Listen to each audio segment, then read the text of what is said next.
How did it feel to be back on the set as Nebula, and was it fun reuniting with everyone? It felt incredible to be back on set with everyone. Truly coming together feels like a family being reunited.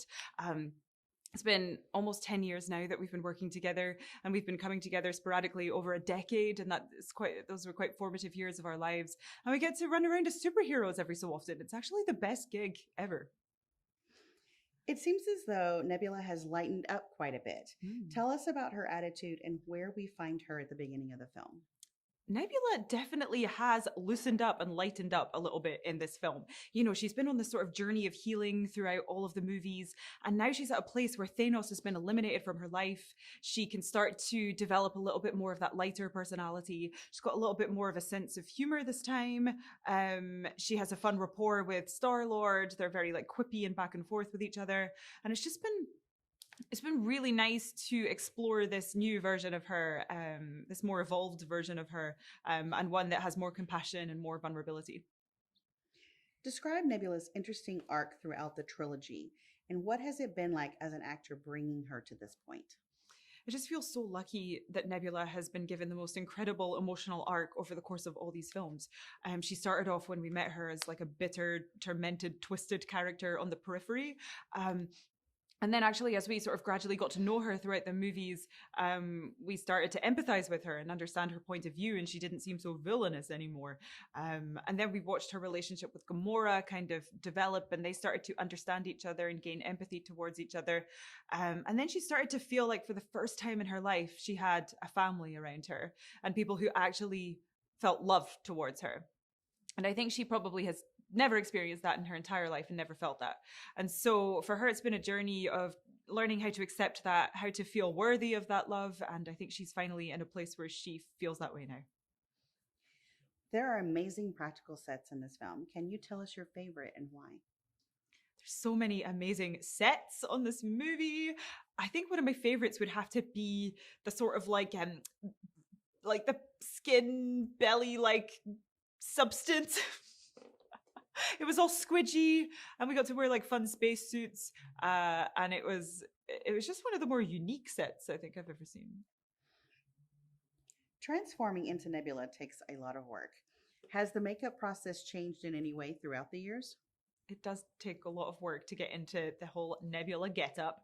The makeup process has definitely evolved over the years. On the first film, it took 5 hours, and I had shaved my head. So it was like they would get all the stubble off of my head first thing and then glue everything to my face and neck.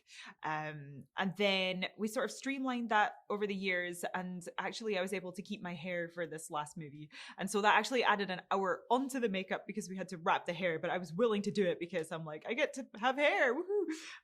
So it's definitely been streamlined, but it's a challenging process, but it's one that I wouldn't trade because I get to play this amazing character with such a cool look, and it really helps me feel like her. You've worked with James Gunn on all three films. What was the experience been like? Working with James is one of the best experiences I've ever had. He's one of my favorite filmmakers in the world, one of my favorite people in the world, which is an amazing combination. He just has such a strong point of view. Like he knows exactly what he wants. And when he makes a movie, it's a James Gunn movie. It has a sense of identity to it. You can tell that he made it. It's his sense of humor. It's his writing. It's his style. It's his taste in music, everything. And so you feel like you're in really safe hands because he will tell you if something's not working, and that's really important.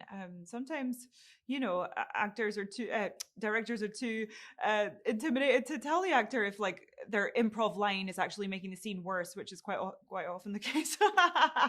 So it's like, he has this natural authority to him where he makes you feel valued and he appreciates your effort, but he knows where to guide you and how to take your energy and say, maybe don't say that, but you could say that instead. And it turns into something really funny. And so I always really appreciate that. This is the last film in James Gunn's trilogy. Tell us what it's like when it wrapped and how you felt. Wrapping this movie was one of the saddest experiences.